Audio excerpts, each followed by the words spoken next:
بسم اللہ الرحمن الرحیم۔ عرصہ دراز سے مسلمان زوال کا شکار ہیں۔ اس زوال کی وجہ کیا ہے؟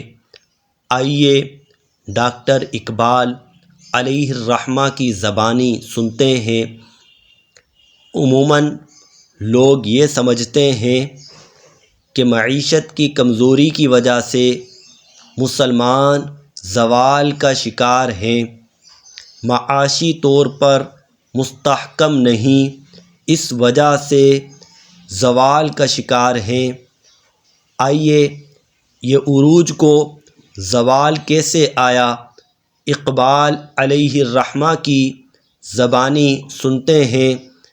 فرماتے ہیں اگرچہ زر بھی جہاں میں ہے قاضی الحاجات، اگرچہ زر کہتے ہیں مال کو، اگرچہ زر بھی ہے جہاں میں قاضی الحاجات، جو فقر سے ہے میسر تونگری سے نہیں۔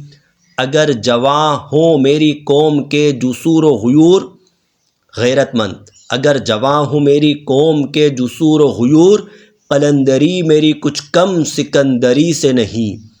اقبال علیہ الرحمہ فرماتے ہیں یہ مال کا مسئلہ نہیں ہے، یہ غیرت کا مسئلہ ہے، غیرت ختم ہو گئی ہے۔ یعنی اچھائی کے ساتھ دینے اور برائی کے خلاف کھڑے ہونے کی غیرت نہیں ہے۔ ہر ایک خود غرضی میں مبتلا ہے، اپنے مفاد کی دوڑ میں لگا ہوا ہے۔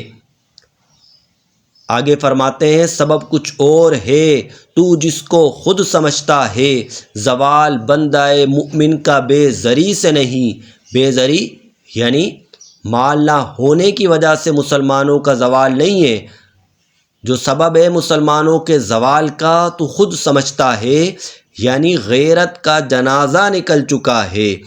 اللہ تبارک و تعالی ہمیں ہمارے حکمرانوں کو غیرت عطا فرمائے۔